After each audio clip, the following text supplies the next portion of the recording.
Political science RM, PSIR, part 6 अध्याय 5 पड़ोसी देशों के साथ भारत के संबंध, India's relation with neighbourhood. Bharat Afghanistan को देखिए। अफगानिस्तान की भौगोलिक स्थिति अत्यंत महत्वपूर्ण है। इसकी सीमा ईरान, पाकिस्तान, चीन एवं मध्य एशिया देशों तथा भारत के भूभाग से भी मिलती है। यानी कि देखिए, हमें खास करके सीमाओं पर ध्यान देना होगा कि किस देश की सीमाएं किन से लगती है, ये काफ़ी महत्वपूर्ण होती हैं। अफगानिस्तान की भौगोलिक स्थिति अत्यंत महत्वपूर्ण है। इसकी सीमा ईरान, पाकिस्तान, चीन एवं मध्य एशियाई देशों तथा भारत के भूभाग से भी मिलती है, जिस पर वर्तमान में पाकिस्तान का नियंत्रण है। स्वतंत्र भारतीय विदेश नीति में गुटनिरपेक्षता की नीति अपनाई गई था। अफगानिस्तान के शासक जहीर शाह देखिए, स्वतंत्र भारतीय विदेश नीति में गुटनिरपेक्षता की नीति अपनाई गई तथा अफगानिस्तान के शासक जहीर शाह वर्ष 1933 से 73 तक ने भी गुटनिरपेक्षता की नीति अपनाई। देखिए, फलस्वरूप भारत और अफगानिस्तान के मध्य क्षेत्रीय एवं वैश्विक मुद्दों पर मित्रतापूर्ण संबंध बने रहे, लेकिन इस काल में अफगानिस्तान एक शांतिप्रिय देश था। यह बिंदु उल्लेखनीय है कि अफगानिस्तान एवं पाकिस्तान के मध्य आरंभ से ही डुरंड रेखा को लेकर विवाद कायम था। अफगानिस्तान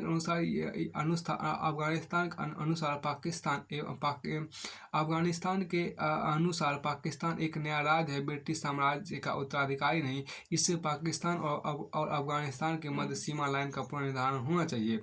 वर्ष 1973 में अफगानिस्तान में राजतंत्र समाप्त हो गया, अतः मोहम्मद दाऊद नए प्रधानमंत्री बने, जिन्होंने डुरंड रेखा के मुद्दे पर आक्रामक दृष्टिकोण अपनाया।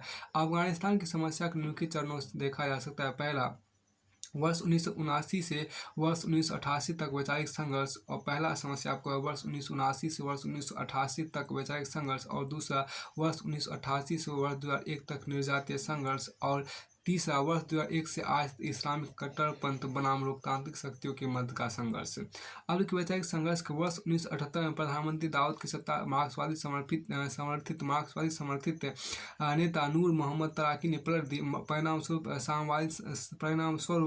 साम्यवादी शासन को बनाए रखने के अफगानिस्तान में सोवियत संघ ने हस्तक्षेप किया। परिणामस्वरूप आपको साम्यवादी शासन को बनाए रखने के लिए अफगानिस्तान में सोवियत संघ ने हस्तक्षेप किया। अफगानिस्तान महाशक्तियों वैचारिक संघर्ष का अखाड़ा बन गया। इस संघर्ष के दौरान आपको भारत ने मध्यम मार्गी नीति अपनाई, जैसे अफगानिस्तान की क्षेत्रीय एकता और अखंडता का समर्थन। निर्जातीय संघर्ष देखिए, शीत युद्धोत्तर काल में सोवियत संघ की सेना अफगानिस्तान से वापस हो गई और सत्ता अपने नियंत्रण हेतु अफगानिस्तान में विभिन्न निर्जातियों के मध्य आपस में संघर्ष आरंभ हो गया। वर्ष 1992 में ताजिक नेता बुरहानुद्दीन रब्बानी सरकार के अंतिम राष्ट्रपति नियुक्त हुए। वर्ष 1992 में आपको ताजिक नेता बुरहानुद्दीन रब्बानी सरकार के अंतिम राष्ट्रपति नियुक्त हुए। भारत के साथ इन्होंने मित्रतापूर्ण संबंध निर्मित करने का प्रयत्न किया। भारत ने अफगानिस्तान को बड़ी मात्रा में सहायता प्रदान की, लेकिन बुरहानुद्दीन रब्बानी का विरोध पश्तून नेता गुलबद्दीन हिकमतयार ने किया, क्योंकि हिकमतयार का समर्थन पाकिस्तान ने किया। परिणामस्वरूप अफगानिस्तान एक लंबे निर्जातीय संघर्ष का शिकार हो गया था। आर्थिक रूप से अफगानिस्तान की स्थिति और बदतर हो गई।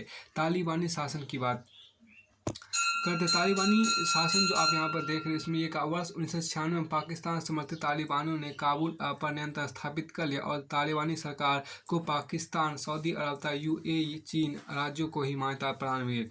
अब देखिए, वर्ष 1996 को पाकिस्तान समर्थित तालिबानियों ने काबुल पर नियंत्रण स्थापित कर और तालिबानी सरकार को पाकिस्तान, सऊदी अरब तथा UAE, चीन राज्यों को हिमायत प्रदान की। चीन ने ही राज्यों को मान्यता प्रदान की। यह बिंदु रखने के संयुक्त राष्ट्र संघ अंतर्राष्ट्रीय समुदाय ने तालिबानी सरकार को मान्यता नहीं दी, बल्कि उत्तरी गठबंधन के नेता रब्बानी को मान्यता दी। भारत, रूस, ईरान और मध्य एशियाई राज्यों ने भी रब्बानी सरकार को मान्यता दी। तालिबानी शासन आने के बाद भारत एवं अफगानिस्तान के संबंध कटु हो गए। फिर आपको भारत को काबुल में अपना दूतावास बंद करना पड़ा। तालिबानियों का सत्ता में आना भारत के लिए अधिक चुनौतीपूर्ण था, जिसके कारण निम्नलिखित: पहला, अफगानिस्तान से मित्रतापूर्ण संबंधों की समाप्ति। दूसरा, तालिबानियों कट्टरपंथी विचारधारा के कारण पंथ निरपेक्ष लोकतांत्रिक मूल्यों पर खतरा। और तीसरा, अफगानिस्तान में सक्रिय आतंकवादियों ने कश्मीर में भी सीमा पार आतंकवाद को प्रोत्साहित किया। चौथा, अफगानिस्तान और पाकिस्तान का विकास आतंकवाद के एक नए गढ़ के रूप में हुआ। पांचवा, तालिबान के कारण आपको पाकिस्तान को अत्यधिक सामरिक लाभ हुआ। पांचवा, आपको तालिबान के कारण पाकिस्तान को अत्यधिक सामरिक लाभ हुआ। छठा, मध्य एशियाई राज्यों में पहुंचने के तहत भारत के लिए अफगानिस्तान का महत्व निर्विवाद है। मध्य एशियाई राज्यों में पहुंचने के तहत भारत के लिए अफगानिस्तान का महत्व निर्विवाद है। वर्ष 2011 के बाद संघर्ष, समकालीन संघर्ष, इस्लामिक कट्टरपंथ बनाम लोकतांत्रिक शक्ति। देखिए, अफगानिस्तान में तालिबानी शासन आने के पश्चात अलकायदा से इनका गठजोड़ हो गया। अफगानिस्तान में तालिबानी शासन आने के पश्चात अलकायदा से इनका गठजोड़ हो गया। परिणाम स्वरूप समूचे विश्व में आतंकवाद को प्रोत्साहन प्राप्त हुआ। यह बिंदु ध्यान देने योग्य है कि वर्ष 1999 में इंडियन एयरलाइंस के विमान ICR 814 काठमांडू से अपहृत करके कंधार ले जाया गया। भारत को मसूद अजहर जैसे आतंकी को रिहा करना पड़ा। देखिए, तालिबान की बढ़ती यहाँ देखिए बहुत ध्यान देने वाला है कि वर्ष 1999 में इंडियन एयरलाइंस के विमान IC 814 को काठमांडू से अपहृत करके कंधार ले जाया गया। भारत को मसूद अजहर जैसे आतंकी को रिहा करना पड़ा। तालिबान की बढ़ती गतिविधियों का संयुक्त राष्ट्र संघ ने वर्ष 1998 में तालिबानी सरकार पर प्रतिबंध भी लगाए। इसी दौरान कीनिया तथा तंजानिया में अमेरिकी दूतावासों पर अलकायदा का बम विस्फोट हुआ। इसी दौरान कीनिया तथा तंजानिया में अमेरिकी दूतावासों पर अलकायदा का बम विस्फोट हुआ। इसके उपरांत संयुक्त राज्य अमेरिका ने भी तालिबान को प्रतिबंधित कर दिया। तालिबान एवं अलकायदा के आपसी संबंध उजागर होने लगे। तालिबान एवं अलकायदा के आपसी संघर्ष उजागर होने लगे। सितंबर 2001 में विश्व व्यापार केंद्र पर आतंकी हमले के पश्चात अमेरिका ने तालिबान के विरुद्ध ऑपरेशन एंड्यूरिंग फ्रीडम आरंभ किया। सितंबर 2001 में विश्व व्यापार केंद्र पर आतंकी हमले के पश्चात अमेरिका ने तालिबान के विरुद्ध ऑपरेशन एंड्यूरिंग फ्रीडम आरंभ किया, जिसका समर्थन उत्तरी गठबंधन और भारत ने भी किया। परिणाम स्वरूप तालिबानी शासन का अंत हो गया। हामिद करज़ई का शासन का देखिए, दिसंबर 2001 में आपको जर्मनी में बोन समझौता हुआ, जिसके द्वारा अफगानिस्तान में एक अंतिम प्रशासन निर्माण किया गया, जिसके चेयरमैन हामिद करज़ई थे। अब देखिए, अफगानिस्तान के पुनर्निर्माण के लिए संयुक्त राष्ट्र संघ द्वारा प्रायोजित 21 देशों का सम्मेलन न्यूयॉर्क में हुआ, जिसमें भारत की भूमिका उल्लेखनीय थी। अफगानिस्तान के पुनर्निर्माण में भारत की भूमिका एवं आर्थिक सहायता। भारतीय सरकार ने अफगानिस्तान को $100 मिलियन आर्थिक सहायता प्रदान की। भारत अफगानिस्तान को आर्थिक सहायता देने वाला 5वां बड़ा देश है। 1 मिलियन टन गेहूँ भारत ने अफगानिस्तान को दिया। भारत ने जेरांग देराम सड़क परियोजना के निर्माण हेतु $70 मिलियन की आर्थिक सहायता का प्रस्ताव किया। भारतीय सीमा सड़क संगठन द्वारा निर्मित इस सड़क का वर्ष 2009 में उद्घाटन भी किया गया। भारत इंदिरा गांधी शिशु स्वास्थ्य केंद्र का भी निर्माण किया। भारत द्वारा काबुल में हबीबी स्कूल की स्थापना की गई। भारत अफगानिस्तान के हबीबी स्कूल की स्थापना की गई। भारत ने अफगानिस्तान के संसद के निर्माण में सहयोग प्रदान किया, जिसके साथ ही शिक्षा एवं स्वास्थ्य के क्षेत्र में भी सहायता उपलब्ध करवाई। भारत द्वारा आपको हेरात में शर्मा बांध शक्ति परियोजना के लिए $80 मिलियन सहायता राशि देने का आश्वासन दिया। भारत अफगानिस्तान के पुनर्निर्माण के लिए अफगानिस्तान की सरकार एवं CIT के संयोजन से जून 2012 में दिल्ली निवेश शिखर सम्मेलन का आयोजन किया। इस सम्मेलन का मूल उद्देश्य अफगानिस्तान के लिए निवेश आकर्षित करना। इस सम्मेलन का मूल उद्देश्य अफगानिस्तान के लिए निवेश आकर्षित करना था। अफगानिस्तान के पुनर्निर्माण के लिए समान हाइड्रोकार्बन आधारभूत संरचना। देखिए, अफगानिस्तान के पुनर्निर्माण के आपको समान हाइड्रोकार्बन आधारभूत संरचना पर संचार, कृषि, शिक्षा एवं स्वास्थ्य जैसे क्षेत्रों में निवेश का आह्वान किया गया। वर्ष 2011 भारत ने अफगानिस्तान में शांति एवं स्थिरता बनाए रखने के लिए भारत, अफगानिस्तान एवं अमेरिका नामक त्रिकोणीय बैठक का आयोजन किया गया। 19 फरवरी 2013 को द्वितीय भारत, अफगानिस्तान एवं अमेरिका त्रिपक्षीय वार्ता नई दिल्ली में आयोजित हुई। अब के सामरिक संबंध में यहाँ पर क्या भारत का अफगानिस्तान का सामरिक रूप में अत्यधिक महत्व है, क्योंकि अफगानिस्तान की सीमा को पश्चिमी एशिया तथा पाकिस्तान से लगती है। अफगानिस्तान की सीमा पश्चिमी एशिया तथा पाकिस्तान से लगती है। अब देखिए, एक महत्वपूर्ण घटनाक्रम के अंतर्गत भारत एवं अफगानिस्तान के मध्य सामरिक समझौता संपन्न हुआ। एक महत्वपूर्ण घटनाक्रम के देखिए, यहाँ पे एक महत्वपूर्ण इसमें जो आपको कहा एक महत्वपूर्ण देखिए एक महत्वपूर्ण घटनाक्रम के अंतर्गत भारत एवं अफ़गानिस्तान की भारत एवं अफ़गानिस्तान के मध्य सामरिक समझौता संपन्न हुआ। अफ़गानिस्तान भारत के साथ सामरिक समझौता अफ़गानिस्तान भारत के साथ सामरिक समझौता करने वाला पहला अफ़गानिस्तान भारत के देखिए अफ़गानिस्तान भारत के साथ सामरिक समझौता करने वाला पहला दक्षिण एशियाई राष्ट्र है। पश्चिमी एशिया से गैस तथा तेल के आयात के अफ़गानिस्तान महत्वपूर्ण मार्ग उपलब्ध कराता है। पश्चिम एशिया से गैस तथा तेल के आयात के लिए अफ़गानिस्तान महत्वपूर्ण मार्ग उपलब्ध कराता है। उदाहरण के तापी गैस पाइपलाइन परियोजना अफ़गानिस्तान से होकर आएगी। वर्ष 2012 अमेरिका ने अफ़गानिस्तान को गैर नाटो मेजर एली वाई श्रेणी में सर्वाधिक महत्वपूर्ण राज्य का दर्जा दिया। वर्ष 2012 को अमेरिका ने अफ़गानिस्तान को गैर NATO non NATO major ally वाई श्रेणी में सर्वाधिक महत्वपूर्ण राज्य का दर्जा दिया। अफ़गानिस्तान के निर्माण हेतु वैश्विक पहल देखिए। वर्ष 2012 में टोक्यो सम्मेलन आयोजित किया गया। इस सम्मेलन के द्वारा दुनिया के विकसित राज्यों ने अफ़गानिस्तान के पुनर्निर्माण के लिए वर्ष 2015 तक $16 बिलियन अमेरिकी डॉलर की आर्थिक सहायता देने का आश्वासन दिया। हार्ट ऑफ एशिया सम्मेलन देखिए। इस्तांबुल बैठक के द्वारा हार्ट ऑफ एशिया की पहल की गई, जिसमें एशिया के राज्यों ने मिलकर अफ़गानिस्तान के पुनर्निर्माण पर सहयोग का आश्वासन दिया। इसकी शुरुआत तुर्की की राजधानी इस्तांबुल से वर्ष 2011 में हुई। इसमें अफ़गानिस्तान देखिए हार्ट ऑफ एशिया सम्मेलन देखिए इस्तांबुल बैठक के द्वारा हार्ट ऑफ एशिया की पहल की गई, जिसमें एशिया के राज्यों ने मिलकर अफ़गानिस्तान के पुनर्निर्माण पर सहयोग का आश्वासन दिया। इसकी शुरुआत तुर्की की राजधानी इस्तांबुल से वर्ष 2011 में हुई। इसमें अफ़गानिस्तान, अजरबैजान, चीन, Bharat, Iran, Kazakhstan, Pakistan, Kyrgyzstan, रूस, सऊदी अरब, ताजिकिस्तान, तुर्की, तुर्कमेनिस्तान और संयुक्त अरब अमीरात शामिल है। इस सम्मेलन का उद्देश्य अफ़गानिस्तान में स्थिरता तथा विकास को बढ़ावा देना है। इस संगठन में 14 देश शामिल है। इसमें आतंकवाद का उन्मूलन, ड्रग्स, गरीबी, कट्टरता इत्यादि विषय सम्मिलित है, जिसमें अफ़गानिस्तान प्रीत है। वर्ष 2016 में इसका सम्मेलन अमृतसर में हुआ। तापी गैस लाइन समझौता देखिए। तापी गैस लाइन समझौता देखिए यहाँ पर तापी गैस लाइन समझौता देखिए। तापी गैस परियोजना तुर्कमेनिस्तान, अफगानिस्तान, पाकिस्तान एवं भारत के मध्य प्रस्तावित है, जो गैस के खरीद और बिक्री से संबंधित है।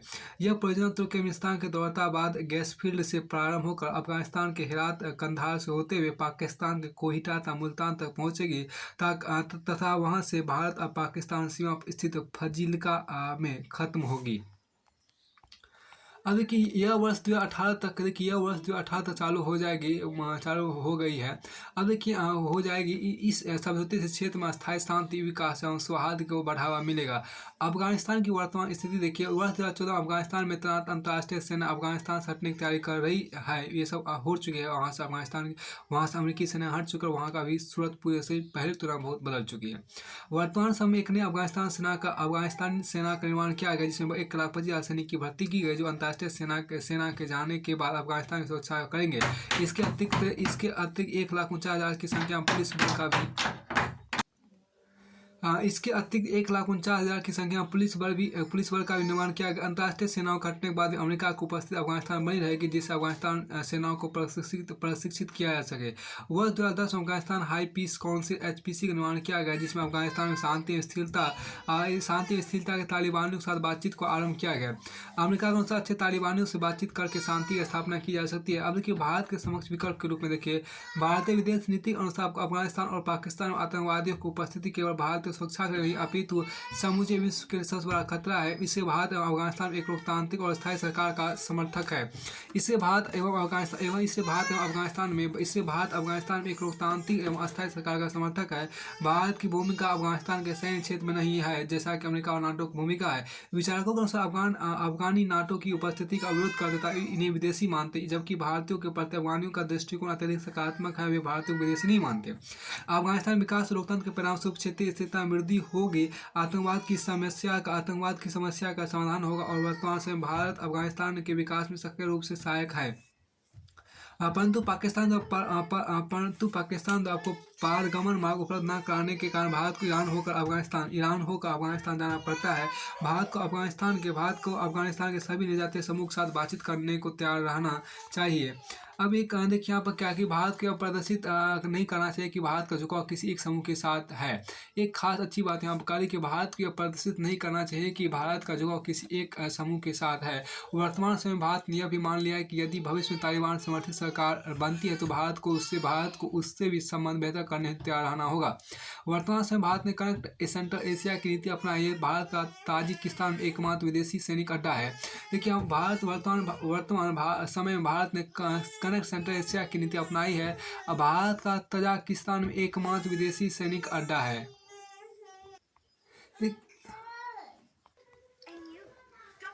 देखिए वर्तमान समय में भारत ने कनेक्ट सेंट्रल एशिया की नीति अपनाई है। वर्तमान समय में भारत ने कनेक्ट सेंट्रल एशिया की नीति अपनाई है। देखिए वर्तमान समय में भारत ने कनेक्ट सेंट्रल एशिया की नीति अपनाई है। भारत का ताजिकिस्तान में एकमात्र विदेशी सैनिक अड्डा है। वर्तमान समय भारत ने कनेक्ट सेंट्रल एशिया की नीति अपनाई है। भारत का ताजिकिस्तान में एकमात्र विदेशी सैनिक अड्डा है। मध्य एशिया को जोड़ने की नीति बनाकर भारत ने अपनी स्थिति और सुदृढ़ करने का प्रयत्न किया है। मध्य एशिया को देखिए यहाँ पर क्या है कि मध्य एशिया को जोड़ने की नीति बनाकर भारत ने अपनी स्थिति को सुदृढ़ करने का प्रयत्न किया है, क्योंकि मध्य एशिया राज्य भी पृथकतावाद, आतंकवाद, उग्रवाद से अत्यधिक ग्रस्त है। अफगानिस्तान को प्रभावी रूप में आर्थिक सहयोगी बनाया जा रहा है। अफगानिस्तानी सेनाओं के प्रशिक्षण भारत का सहयोग होना चाहिए, क्योंकि कश्मीर तथा उत्तर पूर्व में सेनाओं को आतंकवाद से लड़ने का अनुभव प्राप्त है। देखिए अफगानिस्तान में राष्ट्रीय एकता सरकार गठन देखिए अब अशरफ गनी अहमद जई ने 19 सितंबर 2014 को अफगानिस्तान के नए राष्ट्रपति में शपथ ग्रहण की। अफगानिस्तान वर्ष 2001 के बाद पहली लोकतांत्रिक तरीके से सत्ता का हस्तांतरण हुआ। वर्ष 2014 में संपन्न राष्ट्रपति चुनाव में से किसी भी दल को 50% मत न मिल पाने का राष्ट्रीय सरकार गठन हेतु समझौता हुआ। संविधान अनुसार अशरफ गनी अहमद जई को राष्ट्रपति और अब्दुल्ला को नवनिर्मित पद कार्यकारी अधिकारी CEO के पद पर नियुक्त किया गया। नई सरकार द्वारा अफगानिस्तान में अस्थायित्व लाने के चीन एवं पाकिस्तान के साथ संबंध बेहतर करने पर बल दिया गया और पाकिस्तान के साथ अफगानिस्तान की सेनाओं के लिए प्रशिक्षण का भी समझौता हुआ। इससे अफगानिस्तान के द्वारा भारत पर अतिरिक्त निर्भरता की नीति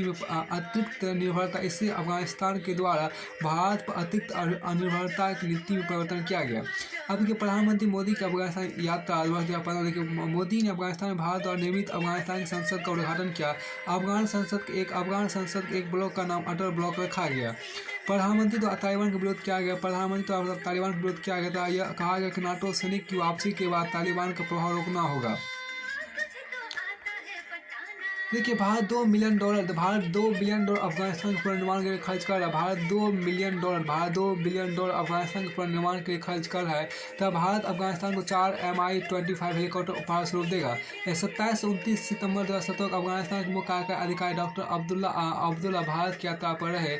इस यात्रा दौरान भारत अफगानिस्तान के मध्य अफगानिस्तान पुलिस को तकनीकी प्रशिक्षण एवं विकास हेतु समझौता ज्ञान का आदान प्रदान किया गया। देखिए उतना इंपॉर्टेंट नहीं रहा जो अभी आप पढ़े। अब देखिए भारत श्रीलंका के मध्य देखिए भारतीय विदेश नीति में शांतिपूर्ण अस्तित्व एवं पंचशील की नीति को पंडित जवाहरलाल नेहरू ने मूल आधार बनाया। तो श्रीलंकाई विदेश नीति का आधार रखने वाले BS सेनानायके ने श्रीलंकाई द्वीप की सुरक्षा के पड़ोसी भारत को खतरे के रूप में देखा, लेकिन सेनानायके ने कभी भी ऐसा सार्वजनिक वक्तव्य नहीं दिया कि और न ही उन्होंने प्रत्यक्ष रूप में कभी ऐसा कहा। लेकिन श्रीलंकाई विदेश नीति में भारत भय की प्रवृत्ति विभिन्न उदाहरणों से देखी जा सकती है, जिसमें नवंबर 1927 में श्रीलंका और ब्रिटेन के मध्य की रक्षा की संधि थी। देखिए मूल प्रश्न यह है कि श्रीलंका ने ब्रिटेन के साथ ऐसी संधि क्यों की, जबकि पड़ोसी देश भारत के साथ ऐसी संधि नहीं की। तो इसका उत्तर स्वाभाविक रूप से श्रीलंकाई विदेश नीति में भारत भय के रूप में देखा जा सकता है। वस्तुतः जिस भारत भय को DS सेनानायके ने कभी सार्वजनिक रूप में व्यक्त नहीं किया, उसे श्रीलंका के अगले प्रधानमंत्री कोतेलवाला ने ज़्यादा स्पष्टता से व्यक्त किया। कोतेलवाला के अनुसार यदि श्रीलंकाई द्वीप से ब्रिटिश अड्डा हट जाएगा तो हमारा पड़ोसी देश भारत इस द्वीप को हथिया सकता है। भारत का प्रारंभ से पड़ोसी देशों के साथ बेहतर संबंध निर्मित करने का प्रयास रहा है। भारत श्रीलंका के संबंध भी इसका अपवाद नहीं है, लेकिन दोनों देशों में मित्रतापूर्ण एवं सहयोग संबंधों में तमिल मूल के लोगों की समस्या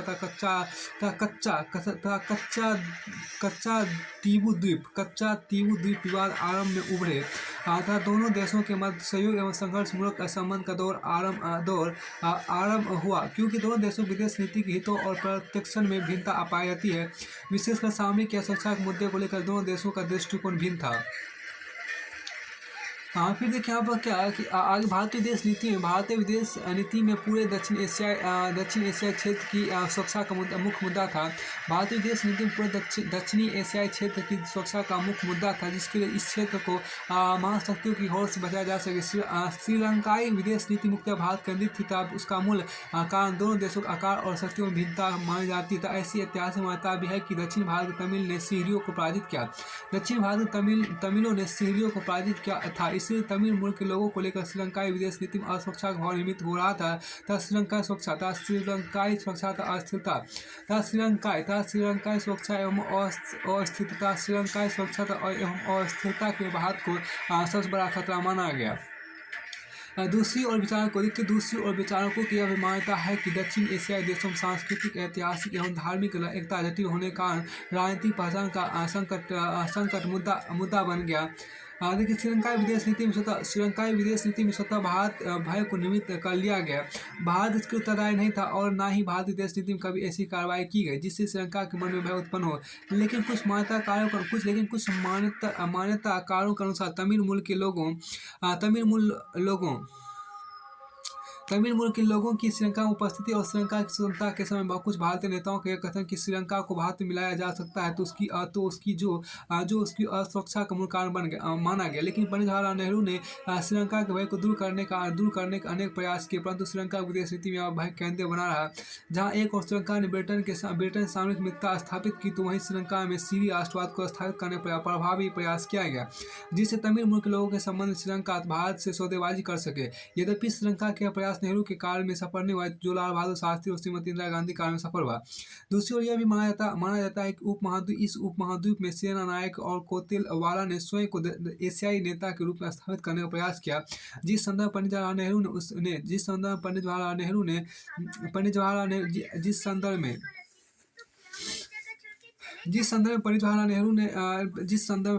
जवाहरलाल नेहरू उनके सबसे बड़े प्रतिस्पर्धी थे, और भारतीय विदेश नीति में पंडित जवाहरलाल नेहरू ने ब्रिटिश और श्रीलंका द्वारा संपन्न सैन्य संधि का भी आलोचना नहीं की।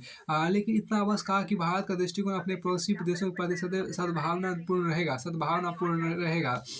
अब देखिए तमिल समस्या। देखिए, भारत और श्रीलंका के मध्य प्रतिकूल संबंध होने में तमिल समस्या मूल कारण मानी जाती है। भारत और श्रीलंका के मध्य प्रतिकूल संबंध होने में तमिल समस्या मूल कारण मानी जाती है। श्रीलंका में रहने वाले तमिल अल्पसंख्यक है, जिनकी आबादी लगभग 20% है। इन तमिलों का जवाब भारत से तो माना जाता है, लेकिन इन तमिलों की भी दो श्रेणी है। देखिए, जो सदियों पूर्व भारत से श्रीलंका जाकर बस गए थे, जिनकी संख्या करीब 10 लाख है, और ये मूल रूप में श्रीलंका के जाफना प्रांत निवास करते हैं। दूसरा देखिए, दूसरी श्रेणी के तमिल ब्रिटिश सरकार के द्वारा श्रीलंका में ले जाएंगे, जिन्हें चाय बागानों में कार्य करने के लिए लगाया गया। इनकी जनसंख्या भी लगभग 10 लाख है। इन तमिलों की संख्या बट्टिकलोवा और ट्रिकोमाली क्षेत्र में है। देखिए, नेहरू युग की बात आपके यहाँ पर की गई। नेहरू युग की हम थोड़ा सा करते हैं। देखिए, वर्ष 1948 के नए नागरिकता संबंधी कानूनों से 10 लाख तमिल देशविहीन हो गए। यह कानून भारतीय मूल के तमिलों के प्रतिकूल था, जिससे उनकी नागरिकता समाप्त हो गई। इस प्रावधान से केवल भारतीय मूल के तमिल प्रभावित थे। दूसरी ओर वर्ष 1956 में सीरी भाषा को देश की एकमात्र सरकारी कामकाज भाषा घोषित कर दिया गया, जिससे सभी तमिलों के भेदभावपूर्ण कानून था। अर्थात श्रीलंका सरकार की नीतियां तमिल अल्पसंख्यकों के प्रतिकूल थी। यहीं से तमिल समस्या का जन्म होता है, और सरकार के द्वारा जानबूझकर तमिलों के साथ भेदभाव किया गया। श्रीलंका में ब्रिटिश शासन समाप्त होने के पश्चात तमिल समुदाय के लोग आर्थिक, व्यापारिक और शैक्षणिक रूप में अत्यधिक शक्तिशाली थे। देखिए, श्रीलंका में ब्रिटिश शासन समाप्त होने के पश्चात तमिल समुदाय के लोग आर्थिक, व्यापारिक एवं शैक्षणिक रूप में अत्यधिक शक्तिशाली थे। अतः वहाँ के बहुसंख्यक समुदाय सीरियों ने तमिलों की प्रभावपूर्ण स्थितियों को समाप्त करने के लिए उनके साथ न केवल भेदभाव किया, बल्कि तमिल समस्या का प्रभाव भारत पर स्पष्ट रूप में देखा गया, क्योंकि तमिल मूल के लोग तमिलनाडु प्रांत से श्रीलंका गए थे। दूसरी ओर देखिए यहाँ पर दूसरी ओर इस तमिल समस्या को ही लेकर श्रीलंका विदेश नीति में भारत के प्रति एक असुरक्षा की भावना उत्पन्न हुई, देखिए जिसके लिए श्रीलंका ने अपनी भूमि पर ब्रिटेन के सैनिक अड्डे को निर्मित करने की इजाज़त दी। देखिए यहाँ पर क्या श्रीलंका अपनी भूमि पर ब्रिटेन के सैनिक अड्डे को निर्मित करने की इजाज़त दी। श्रीलंका की इस कार्रवाई से हिंद महासागर में महाशक्तियों का हाशिया बढ़ा, जबकि भारतीय विदेश नीति का मूल आधार दक्षिण एशिया महाशक्तियों के प्रभाव को रोकना था, विवादों को द्विपक्षीय रूप में हल करना था। वर्ष 1953 नेहरू कोतवाल समझौता हुआ। इस समझौते में भारतीय विदेश नीति तमिल समस्या को लेकर बिल्कुल स्पष्ट थी। नेहरू के अनुसार उन्हीं भारतीय मूल के लोगों को भारत में आने की अनुमति होगी जो भारत में सुरक्षा आना चाहते हो, लेकिन जो तमिल मूल के लोग श्रीलंका आना चाहते हैं उन्हें श्रीलंका से निकालने का प्रयास नहीं किया जाना चाहिए। या तो उन्हें नागरिकता प्रदान की जाए या उन्हें विदेशियों के रूप में श्रीलंका में रहने दिया जाए। श्रीमती भंडारनायके के समय भारत और श्रीलंका के बीच बेहतर संबंधों को उम्मीद की गई था। श्रीलंकाई सरकार ने गुटनिरपेक्ष विदेश नीति को अपनाने का निर्णय लिया और उन्होंने विश्व राजनीति में तटस्थ दृष्टिकोण रखने का फैसला किया। कटुनायके देखिए यहाँ पर क्या कटुनायके ने ट्रिकोमाली में ब्रिटिश सैनिक अड्डे को हटाने का भी आदेश दिया।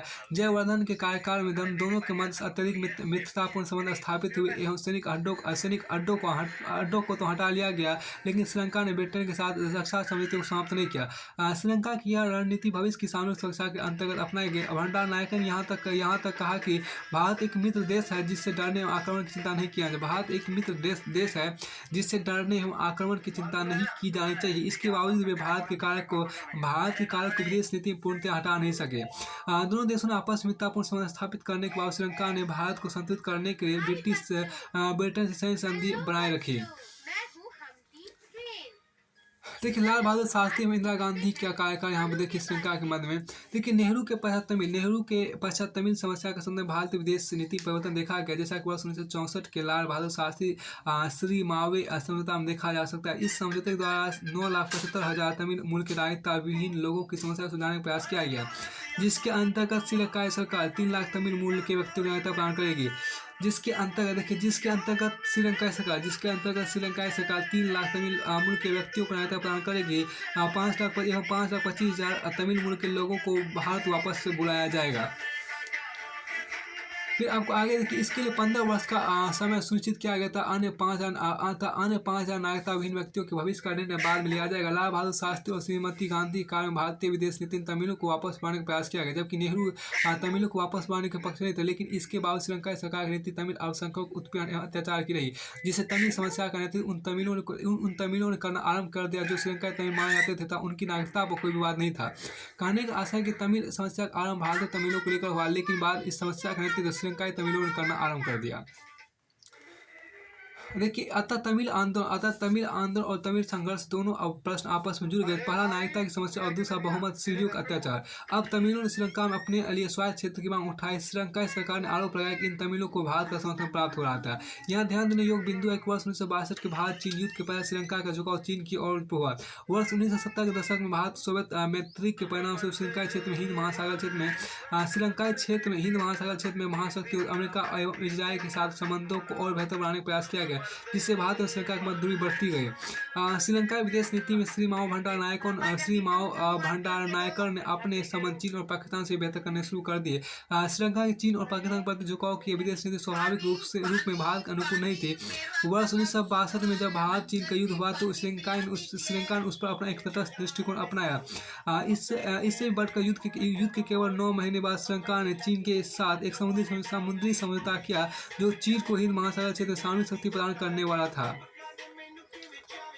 दूसरी ओर देखिए यहाँ पर क्या कि दूसरी ओर वर्ष 1971 के भारत पाकिस्तान युद्ध में श्रीलंका ने पाकिस्तानी वायुयानों को अपने क्षेत्र से उड़ने की इजाज़त दी। जब बांग्लादेश एक स्वतंत्र राष्ट्र रूप निर्मित हुआ तो श्रीलंका ने उसे मान्यता प्रदान करने में भी देरी की। भारत ने वर्ष 1974 परमाणु विस्फोट किया तो श्रीलंका ने पाकिस्तान उस प्रस्ताव का समर्थन किया जिसमें पाकिस्तान दक्षिण एशिया का परमाणु हथियार मुक्त क्षेत्र घोषित करने की मांग की थी। स्वाभाविक रूप में ये नीतियाँ भारत और श्रीलंकाई संबंधों को प्रतिकूल बनाती थी। इसके बाद वर्ष 1977 तक श्रीमती गांधी और श्रीलंकाई प्रधानमंत्री भंडारनायके के मध्य अत्यधिक मधुर संबंध रहे। वर्ष 1980 देखिए यहाँ पर क्या है कि वर्ष 1980 के दशक में दोनों देशों के मध्य वर्ष 1980 के दशक में दोनों देशों के मध्य संबंध अत्यधिक प्रतिकूल है। यह केवल दोनों देशों के दृष्टिकोण में भिन्नता कहीं परिणाम नहीं था, अपितु नए श्रीलंकाई नेता जयवर्धने के व्यक्तित्व का भी प्रभाव था। जयवर्धन तमिल समस्या का समाधान संयुक्त माध्यम से करना चाहते थे, तथा वे भारत के पश्चिमी शक्तियों के झुकाव पश्चिमी शक्तियों के प्रति झुकाव रखते थे। इस दशक में हिंद महासागर, श्रीलंका, अमेरिका और ब्रिटेन की सहायता के अलावा इजरायली खुफिया एजेंसी मोसाद का भी प्रयोग किया। हिंद महासागर महाशक्तियों की बढ़ती प्रतिस्पर्धा में भारतीय क्षेत्र की सुरक्षा पर व्यापक प्रभाव हुआ। श्रीलंकाई सरकार ने देखिए श्रीलंकाई सरकार ने ट्रिकोमाली जैसे सामरिक पतन को एक अमेरिकी कंपनी को सौंप दिया। वर्ष 1983 में वॉइस ऑफ अमेरिका का रेडियो स्टेशन श्रीलंका में लगाया गया। भारतीय विदेश नीति के अनुसार अमेरिका इस रेडियो स्टेशन का प्रयोग खुफिया सूचनाओं के लिए कर रहा है। यहाँ यह ध्यान देने योग्य है कि अमेरिकी नेवी पहले ही हिंद महासागर में उपस्थित थी। भारत श्रीलंका के बिगड़ते हुए संबंधों को वर्ष 1987 के राजीव जयवर्धन समझौते से पुनः बहाल करने की कोशिश की गई। अब राजीव गांधी कार्यकाल संबंधों का सबसे खराब दौर यही रहा। राजीव गांधी का कार्यकाल श्रीलंका के मध्य में संबंधों का सबसे खराब दौर रहा। देखिए वर्ष 1980 के दशक से श्रीलंका की जातीय समस्या तमिल समस्या ने एक नया रूप धारण किया, क्योंकि तमिलों ने अब अत्याचार का मुकाबला करने के लिए हिंसक गतिविधियों का सहारा लेना आरंभ कर दिया, तथा दूसरी ओर श्रीलंकाई सेना ने तमिलों का बर्बरतापूर्ण दमन किया। वर्ष 1983 से वर्ष 1986 के मध्य लगभग 25,000 तमिल शरणार्थी भारत पहुंचे। वर्ष 1986 में तमिल क्षेत्रों को श्रीलंकाई सेना द्वारा पूर्णतः घेर लिया गया था, उनकी नाकेबंदी कर दी गई। परिणामस्वरूप भारत ने मानवीय आधार पर तमिलों के खाद्य सामग्री देने का निर्णय किया। भारतीय वायुसेना द्वारा ऑपरेशन ईगल प्रारंभ किया गया तथा तमिल क्षेत्रों में खाद्य सामग्री पहुंचाए गए। श्रीलंकाई सरकार ने भारत की इस कार्रवाई की कड़ी आलोचना की एवं इसे अपने संप्रभुता पर सीधा आक्रमण कहा। दूसरी ओर तमिल समस्या स्वायत्तता की मांग से बढ़कर गृह युद्ध की ओर बढ़ने लगी था। तमिल लोगों ने एक पृथक राज्य की मांग का निर्णय लिया। देखिए अतः ऑपरेशन ईगल के संबंध में दोनों देशों के मध्य अत्यंत कटु हो गए। श्रीलंका ने भारत की नीति को आक्रामक एवं साम्राज्यवादी कहा। इसके बाद दोनों देशों के मध्य समस्या का समाधान करने के वर्ष 1987 में राजीव गांधी जयवर्धन समझौता हुआ। इस समझौते के माध्यम से तमिल समस्या को हल करने का प्रयास किया गया। भारत ने अपनी शांति सेना श्रीलंका में भेजने का निर्णय किया। इस समझौते के प्रावधान निम्नलिखित है। पहला, देखिए श्रीलंका में उत्तरी पूर्वी प्रांतों में एक स्वायत्त इकाई की स्थापना की जाएगी जो तमिल बाहुल क्षेत्र थे। दोनों देश तमिल और सिरों की सुरक्षा का प्रयास करेंगे। श्रीलंका में तमिल, सिरि तथा अंग्रेजी तीनों सरकारी सरकारी भाषाएं होंगी, केवल एक या सिरि भाषा नहीं।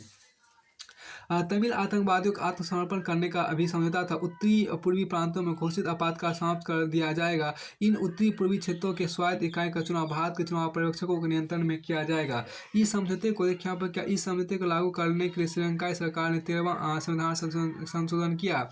यद्यपि यह बिंदु उल्लेखनीय है कि यह संविधान संशोधन आज तक व्यावहारिक रूप में लागू नहीं हो सका, लेकिन यह समझौता न तमिलों को स्वीकार और न श्रीलंकाई सरकार को। तमिलों ने राजीव जयवर्धन समझौते को भी अस्वीकार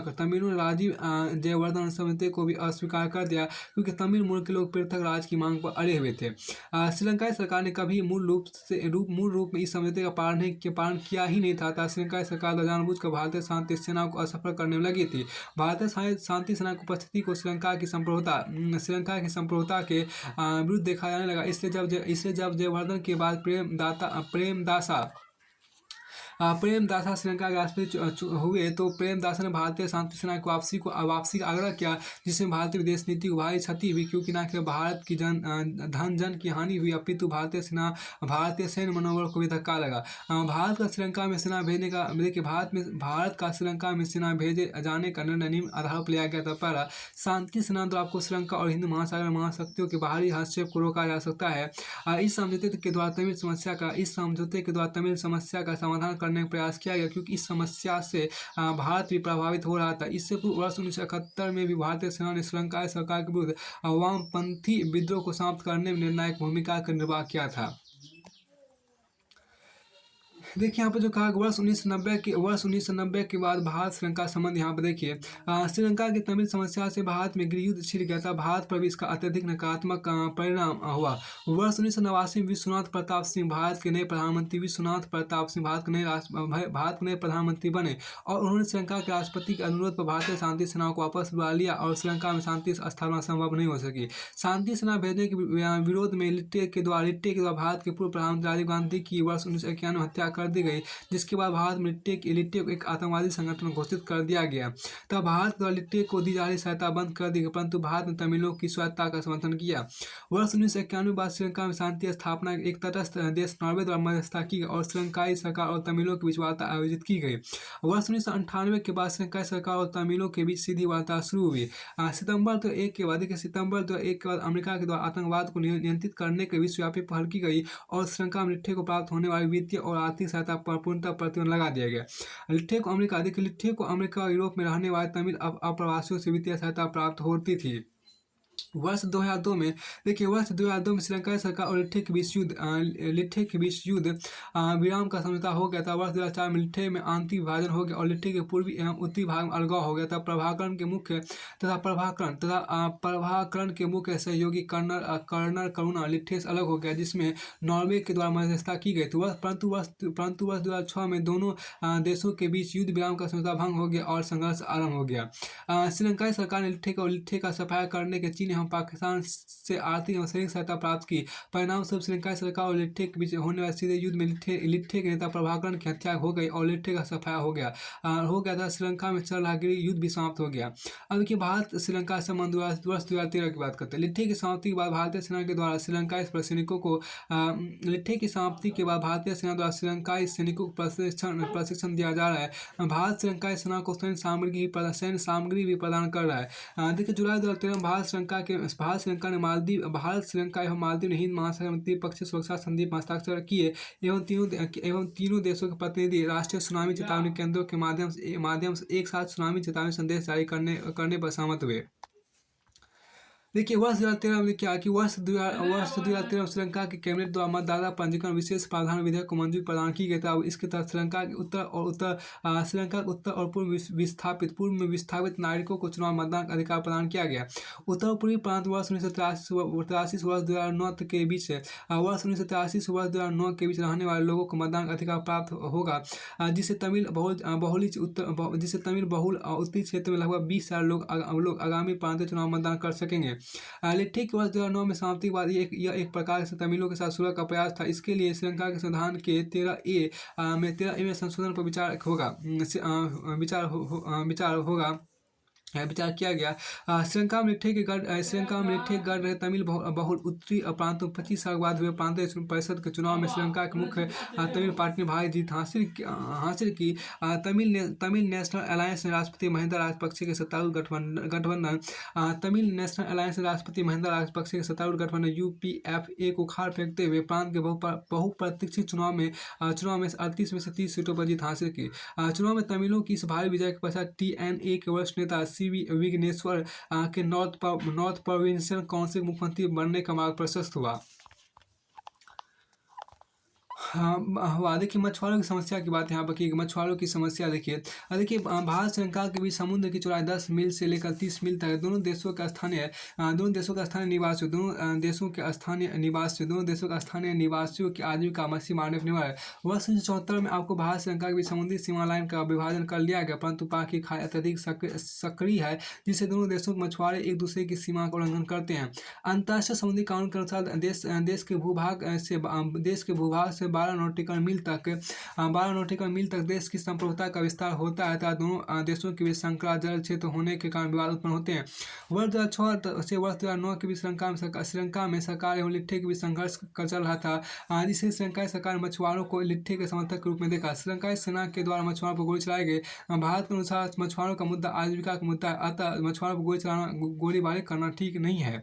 हाल ही में श्रीलंका में मौत की सजा पाए 5 भारतीय मछुआरों के लिए श्रीलंकाई राष्ट्रपति समाधान हेतु भारत के प्रयास और श्रीलंकाई सरकार की ओर से सकारात्मक प्रतिक्रिया यह दर्शाने के लिए पर्याप्त है कि दोनों देश उत्कृष्ट द्विपक्षीय संबंधों का लाभ उठा रहे हैं। देखिए भारत श्रीलंका और मालदीव क्षेत्रीय सुरक्षा को सुनिश्चित करने के क्रम में देखिए भारत श्रीलंका और मालदीव क्षेत्रीय सुरक्षा को सुनिश्चित करने के क्रम में क्षेत्रीय सहयोग की भावना से एक साथ काम कर रहे हैं। देखिए गाले वार्ता 2014 में अंतर्राष्ट्रीय समुद्री सम्मेलन 1 और 2 दिसंबर को गाले नामक बंदरगाह शहर में आयोजित किया गया। मौजूदा द्विपक्षीय सैन्य संबंधों को बढ़ावा देते हुए एक्सरसाइज मित्र शक्ति नामक एक 3 सप्ताह की अवधि वाला भारत श्रीलंका संयुक्त सैन्य अभ्यास हवन टोटा में आयोजित किया गया। संबंधों में देखिए नई गर्माहट यहाँ देखिए आपको क्या कि श्रीलंका में संपन्न राष्ट्रीय चुनाव महिंदा राजपक्षे को हराकर मैत्रीपाल सिरिसेना ने श्रीलंका के 7वें राष्ट्रपति के रूप में 9 जनवरी 2015 को शपथ ग्रहण की। विपक्ष के संयुक्त उम्मीदवार के रूप में चुनाव मैदान में उतरे सिरिसेना को 51.2% मत प्राप्त हुए। जब वहीं राजपक्षे को इतना जरूरी है। वहाँ देखिए यहाँ पर राजपक्षे ने राष्ट्रपति की तीसरी पारी की उम्मीद में नियत समय से 2 वर्ष पहले चुनाव कराने का फैसला किया था। महिंदा राजपक्षे मुस्लिम एवं तमिल समुदाय की नाराजगी का सामना करना पड़ा। वर्ष 2009 में तमिलों के नरसंहार और दूसरी ओर बहुसंख्यक संगीता मुसलमानों के बीच हुए दंगों में सीली दंगाइयों पर कार्रवाई न होने से मुस्लिम समुदाय नाराज थे। मैत्रीपाल सिरिसेना भारत के साथ संबंधों को अत्यधिक महत्व प्रदान किया। पूर्व राष्ट्रपति महिंदा राजपक्षे चीन के साथ सामरिक संबंधों को लगातार सुदृढ़ बना रहे थे, जबकि नई सरकार के द्वारा भारत के साथ संबंधों को विशेष महत्व दिया गया। सरकार के द्वारा श्रीलंका की चीन के प्रति अतिरिक्त झुकाव की नीति को संतुलित करने का प्रयत्न किया गया। 19वां संविधान संशोधन श्रीलंका ने अध्यक्षीय एवं संसदीय शासन के मिले जुले रूप को अपनाया। श्रीलंका ने अध्यक्षीय एवं संसदीय शासन के मिले जुले रूप को अपनाया। इसमें राष्ट्रपति को निर्णायक शक्तियां प्राप्त है। वर्ष 1978 में निर्मित श्रीलंका के नए संविधान में राष्ट्रपति संवैधानिक एवं वास्तविक दोनों प्रधान है। श्रीलंका में महिंदा राजपक्षे के राष्ट्रपति बनने के बाद राष्ट्रपति की शक्तियां में निर्णायक वृद्धि की गई। उन्होंने राष्ट्रपति के कार्यकाल को 5 वर्ष बढ़ाकर 6 वर्ष कर दिया गया। संविधान संशोधन से यह प्रावधान संशोधन से प्रावधान किया कि श्रीलंका का राष्ट्रपति अनगिनत बार राष्ट्रपति चुनाव में भाग ले सकता है। राष्ट्रपति शक्तियों को सीमित करने के वर्तमान सिरिसेना की सरकार द्वारा 19वां संविधान संशोधन पारित किया गया, जिसके अनुसार राष्ट्रपति कार्यकाल केवल 5 वर्षों का होगा। तो राष्ट्रपति 2 बार से ज्यादा कार्यकाल के लिए कार्यकाल के लिए निर्वाचित नहीं होगा। संशोधन में यह भी प्रावधान किया गया कि राष्ट्रपति 4.5 वर्ष से पूर्व संसद भंग नहीं कर सकता। तब विभिन्न संवैधानिक पदों पर नियुक्तियों के लिए संवैधानिक परिषद का प्रावधान किया गया है, जो बहुत सदस्यीय होगी। अतः राष्ट्रपति की असीमित शक्तियों पर प्रतिबंध लगाया जाएगा। अब देखिए अस्थायी परमाणु काल की बात यहाँ पर की गई है। देखिए श्रीलंका के नवनिर्वाचित राष्ट्रपति मैत्रीपाल सिरिसेना अपने पहले विदेशी दौरे फरवरी 2015 भारत श्रीलंका के बीच 16 फरवरी 2015 को असैन्य परमाणु समझौता संपन्न हुआ। और भारत एवं श्रीलंका के बीच आपको 16 फरवरी 2015 को असैन्य परमाणु समझौता संपन्न हुआ। उल्लेखनीय कि श्रीलंका का किसी देश के साथ यह पहला असैन्य परमाणु समझौता है। इससे पहले श्रीलंका किसी दूसरे देश के साथ इस तरह का असैन्य परमाणु समझौता संपन्न नहीं हुआ था। इस समझौते से आपको कृषि, स्वास्थ्य सेवा सहित अन्य क्षेत्रों में भी सहयोग के नए रास्ते खुलेंगे। समझौते के मुख्य बिंदु इस प्रकार आपको हैं। पहला की समझौते से दोनों देशों के बीच आपको जानकारी और विशेषज्ञता के आदान प्रदान में सहयोग बढ़ेगा। दूसरा, परमाणु ऊर्जा के शांतिपूर्ण इस्तेमाल के लिए भारत श्रीलंका के कर्मचारियों को प्रशिक्षण देगा और क्षमता निर्माण में सहयोग करेगा। तीसरा, देखिए परमाणु ऊर्जा के शांतिपूर्ण इस्तेमाल में संसाधनों को साझा करने, क्षमता निर्माण, प्रशिक्षण और परमाणु सुरक्षा सहित इससे जुड़े अन्य क्षेत्रों में भी दोनों देशों के बीच सहयोग बढ़ेगा। श्रीलंका दक्षिण एशिया का पहला देश है जिसके साथ भारत ने परमाणु क्षेत्र में सहयोग का फैसला किया है। इसका सबसे बड़ा प्रमुख कारण हिंद महासागर समुद्री मार्ग क्षेत्र में श्रीलंका सबसे महत्वपूर्ण स्थान पर स्थित है। समुद्री भौगोलिक एवं राजनीतिक स्थिति ने श्रीलंका की सामरिक महत्ता बढ़ा दी है। दोनों देशों के बीच 3 अन्य महत्वपूर्ण समझौते भी संपन्न हुए, जिसके अंतर्गत कृषि, सैन्य और रक्षा क्षेत्र में सहयोग के साथ साथ नालंदा विश्वविद्यालय परियोजना में श्रीलंका को भी शामिल करने पर दोनों देशों में सहमति बनी है। और के मानवाधिकार परिषद के वर्ष 2015 मतदान की बात यहाँ की श्रीलंका में सिरिसेना का राष्ट्रपति वर्ष 2015 संयुक्त राष्ट्र मानवाधिकार परिषद श्रीलंका के खिलाफ मतदान में अनुपस्थित रहा। देखिए वर्तमान परिस्थितियों में भारत का मानना है कि अब श्रीलंका में एक नई सरकार गठन हुआ है जो समय के साथ मानवाधिकार संबंधी विवादों तथा तमिल समस्या के समाधान हेतु प्रतिबद्ध है। भारत का मतदान से अनुपस्थित रहना भू राजनीतिक दृष्टि से महत्वपूर्ण है। यह माना जा रहा है कि नई सरकार भारत के साथ अच्छे संबंधों हेतु प्रतिबद्ध। इसका उदाहरण राष्ट्रपति सिरिसेना के प्रथम विदेशी दौरे के भारत को चुनने से स्पष्ट है। भारत मतदान में बाहर आकर हिंद महासागर रणनीति में श्रीलंका से अपने संबंधों को मजबूत बनाना चाहता है। यद्यपि तमिलनाडु में भारत की इस कदम का विरोध हो रहा है। ज्ञातव्य हो कि संयुक्त राष्ट्र मानवाधिकार परिषद में यह प्रस्ताव पश्चिमी देशों देशों द्वारा लाया गया था, तो इस प्रस्ताव के पास होने पर एक वैधानिक निकाय गठन किया जाना है जो श्रीलंका मानवाधिकार संबंधी हनन के दावों की जांच करेगा। इस प्रस्ताव में मानवाधिकार हनन की जांच अंतर्राष्ट्रीय एजेंसियों से कराने की मांग की गई, जिसका भारत ने विरोध किया। यह प्रस्ताव 23 सदस्यों की सहमति से पास हो गया, जबकि पाकिस्तान, चीन जैसे देशों ने श्रीलंका के पक्ष में मतदान किया जबकि पाकिस्तान, चीन जैसे देशों ने श्रीलंका के पक्ष में मतदान किया। अब देखिए आर्थिक संबंध की बात यहाँ पर की गई है। हाँ, तो वर्ष 1900 देखिए यहाँ पर क्या कि वर्ष 1991 के बाद वर्ष 1991 के बाद भारत में आर्थिक उदारीकरण की नीति अपनाई गई। वर्ष 1991 के बाद भारत में आर्थिक उदारीकरण की नीति अपनाई गई, तब भारत के द्वारा श्रीलंका के साथ आर्थिक संबंधों को प्रगाढ़ करने पर मूल बल दिया गया। वर्तमान समय चीन श्रीलंका को आर्थिक सहायता प्रदान करने वाला सबसे बड़ा राज्य है। उसके बाद दूसरा स्थान भारत का। वर्ष 2010 में श्रीलंका में भारत सबसे बड़ा निवेशक का देश था। श्रीलंका के द्वारा सबसे ज़्यादा वस्तुओं का आयात भारत से किया जाता है। दक्षिण एशिया में श्रीलंका भारत का सबसे बड़ा व्यापारिक भागीदार है तथा वर्तमान समय भारत और श्रीलंका के बीच समुद्री स्टीमर की सेवा भी बहाल कर दी गई। भारतीय रेल कंपनी इरकॉन श्रीलंका में रेल बिछाने का भी कार्य कर रही है। वर्तमान में भारत के द्वारा तमिलों के पुनर्वास में भारी योगदान दिया जा रहा है। देखिए नवंबर 2011 में भारतीय विदेश मंत्री एस एम कृष्णा श्रीलंका की यात्रा पर गए, तो उन्होंने श्रीलंका को $1.7 बिलियन की आर्थिक सहायता प्रदान की, जिसका प्रयोग श्रीलंका उत्तरी प्रांत में निर्माण और पुनर्वास कार्यों के लिए किया जाएगा। यह उल्लेखनीय है कि श्रीलंका के उत्तरी और पूर्वी प्रांतों में तमिलों की आबादी बहुमत में है। भारतीय विदेश मंत्री ने उत्तरी जाफना और दक्षिणी हबनटोटा में 2 नए वाणिज्यिक दूतावास को खोलने का समझौता किया। इससे स्पष्ट है कि भारत श्रीलंका के साथ आर्थिक संबंधों को लगातार प्रगाढ़ बना रहा है। दोनों देशों के मध्य कोलंबो से तूतीकोरिन और तेलई मन्नार से रामेश्वर के मध्य समुद्री नौ सेवा को बहाल करने का समझौता हुआ है। इस सेवा को वर्ष 1983 के बाद प्रतिबंधित कर दिया गया था, क्योंकि श्रीलंका में तमिलों का हिंसक संघर्ष इसी समय से आरंभ हुआ था। इससे यह प्रतीत होता है कि भारत श्रीलंका के बीच तमिल मुद्दा संबंधों में अब बाधा नहीं है। अब क्या समृद्ध आर्थिक सहभागिता, देखिए समृद्ध आर्थिक सहभागिता का समझौता CEPA का भविष्य देखिए। देखिए समृद्ध आर्थिक सहभागिता का समझौता का भविष्य देखिए। देखिए भारत श्रीलंका के बीच मुक्त व्यापार का समझौता पहले ही लागू हो चुका था। यह न केवल दोनों देशों के लिए महत्वपूर्ण है, बल्कि समूचे दक्षिण एशिया के लिए मॉडल है। इस मुक्त व्यापार के समझौते को आगे बढ़ाकर वर्तमान समय में समृद्ध आर्थिक सहभागिता के समझौते पर विचार किया। यद्यपि श्रीलंका के कुछ लोग इसे अपने हितों के प्रतिकूल मानते हैं। देखिए भारत के द्वारा मानवाधिकार परिषद में श्रीलंका के विरुद्ध मतदान के कारण भी मानवाधिकार परिषद में गतिरोध पैदा हुआ था। वास्तविक रूप में दोनों देशों को इससे लाभ होगा। विशेष तौर पर पर्यटन, सॉफ्टवेयर, विज्ञान, वित्तीय और गैर वित्तीय सेवाएं, स्वास्थ्य, होटल तथा रिटेल सेवाओं में लाभ प्राप्त होगा। अब कच्चा तीबू द्वीप की बात यहाँ की गई। इस द्वीप पर वर्तमान में कोई मानव बस्ती नहीं है और इसका उपयोग केवल मछुआरे कर। ये पाक जलडमरू मध्य अवस्थित यह क्षेत्र दोनों देशों के बीच विवाद का केंद्र आया था। दोनों देश इतिहास का हवाला देकर अपना स्वामित्व पेश करते हैं। कच्चा तीबू द्वीप मछुआरों के अत्यधिक महत्वपूर्ण था। भारत और श्रीलंका के दोनों देशों की बड़ी आबादी अपनी आजीविका के लिए मछली मारने पर निर्भर है। इससे कच्चा तीबू का मुद्दा लोगों की आजीविका का एक भावनात्मक मुद्दा है। वर्ष 1974 में इस द्वीप पर दोनों देशों के मछुआरे मत्स्य करते थे तथा विराम लेते थे।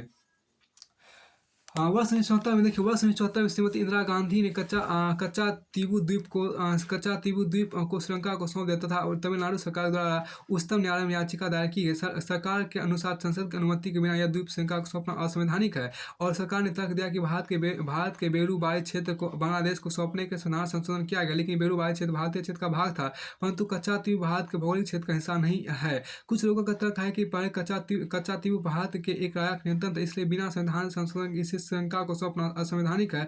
अतः यह मुद्दा उच्चतम न्यायालय के समक्ष लंबित है। अब देखिए निर्जातीय समस्या देखिए क्या। वर्ष 2009 में की समाप्ति के बाद श्रीलंकाई राष्ट्रपति महिंदा राजपक्षे द्वारा कहा गया कि श्रीलंका की समस्या का समाधान हो गया है, क्योंकि श्रीलंका की मूल समस्या आतंकवाद की थी, जो निट्ठी की समाप्ति के बाद स्वाभाविक रूप से समाप्त हो गई। वर्तमान समय श्रीलंका में तमिलों का नेतृत्व तमिल गठबंधन तमिल अलायंस द्वारा किया जा रहा है, जिनके अनुसार लिट्टी के खात्मे से श्रीलंका की तमिल समस्या का समाधान नहीं हुआ है और अभी भी तमिलों की स्वायत्तता की मांग को लागू करना शेष है। श्रीलंका में अभी भी 13वां संविधान संशोधन लागू नहीं हो सका, इससे तमिलों को आज भी स्वायत्तता प्राप्त नहीं हुई। श्रीलंका में 13वें संविधान संशोधन द्वारा 9 प्रांतीय सरकार का गठन किया गया और इन सरकारों को सुशासन के स्थानीय महत्व के अनेक विषय सौंपे गए, परंतु भूमि एवं पुलिस का विषय स्थानीय प्रशासन को नहीं सौंपा गया और उत्तरी प्रांत के स्थानीय सरकार के द्वारा पुलिस एवं भूमि प्रांतीय सरकारों के नियंत्रण की मांग की जा रही है, परंतु श्रीलंकाई सरकार प्रांतीय सरकारों को भूमि एवं पुलिस विषय सौंपने के समर्थक नहीं है और वर्तमान में श्रीलंका की 2/3 सेना को तमिल बहुमत वाले उत्तरी प्रांत में तैनात किया गया था। उत्तरी प्रांत की सरकार के द्वारा श्रीलंकाई सरकार पर गृह युद्ध के दौरान मानव नरसंहार का आरोप लगाया गया है। वर्तमान सरकार तमिलों के प्रति अत्यधिक सख्त दृष्टिकोण अपना रही है, इससे सरकार के अनुसार तमिलों को किसी प्रकार की स्वतंत्रता देने का विचार सही प्रतीत नहीं हो रहा है।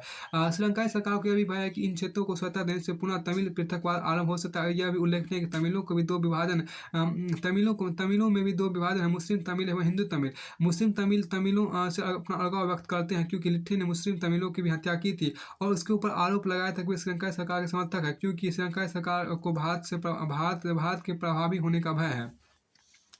वर्ष 2010 में आपको श्रीलंका के राष्ट्रपति महिंदा राजपक्षे ने श्रीलंकाई सेना एवं तमिलों के बीच संघर्ष युद्ध विराम के उल्लंघन की जांच के लिए सामंजस्यकारी आयोग lessons learned and reconciliation commission की स्थापना की। इस आयोग ने अपनी रिपोर्ट में कहा कि निस्सहलियों एवं तमिलों के बीच सामंजस्य एवं एकता पैदा करने पर बल दिया गया है।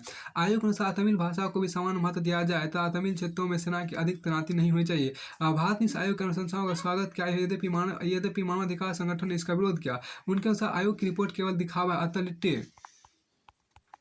अतलिट्टे की समाप्ति के बाद तमिल समस्या का पूर्ण समाधान नहीं हुआ। श्रीलंका में चीन एवं पाकिस्तान का बढ़ता प्रभाव यहाँ पर देखिए श्रीलंकाई सैनिकों और लिट्टे के बीच संघर्ष के दौरान चीन द्वारा श्रीलंका का पूर्ण समर्थन किया गया। श्रीलंका के पक्ष में चीन ने संयुक्त राष्ट्र संघ सुरक्षा परिषद में वीटो का प्रयोग भी किया। चीन के अनुसार यह श्रीलंका का आंतरिक मामला है, जबकि सुरक्षा परिषद में श्रीलंका के विरुद्ध मानवाधिकार हनन का प्रस्ताव उठाया था। चीन के लिए हिंद महासागर में श्रीलंका का अत्यधिक महत्व तथा चीन श्रीलंका को हथियारों की आपूर्ति करने वाला सबसे बड़ा देश है। उससे बढ़कर चीन द्वारा इस समय श्रीलंका को सबसे आर्थिक सहायता प्रदान की जा रही है।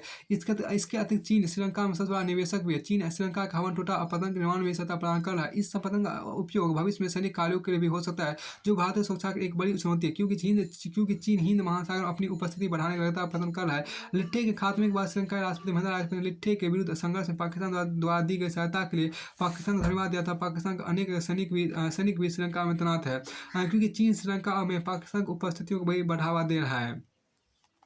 अब यह क्या कि इससे भारत के द्वारा श्रीलंका के साथ आर्थिक संबंधों को प्रगाढ़ बनाया जा रहा है क्योंकि चीन के प्रभाव को नियंत्रित करने का सबसे कारगर तरीका पड़ोसी देशों के साथ संबंधों को बेहतर करना है।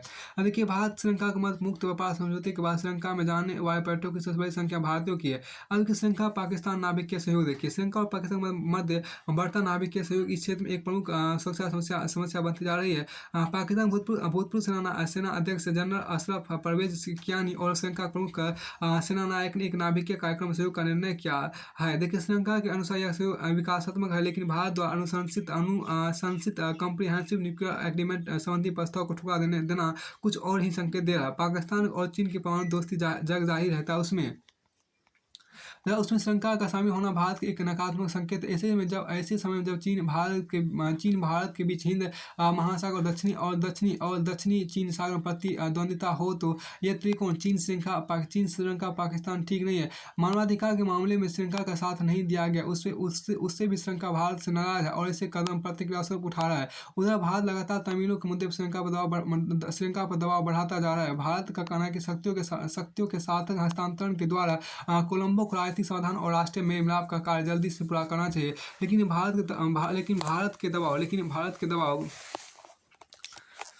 लेकिन भारत के दबाव से बेपरवाह श्रीलंकाई सरकार संविधान संशोधन 13(1) तथा तमिल बहुल प्रांतों को दी गई तमाम शक्तियां वापस लेने की ओर कदम बढ़ा चुकी है।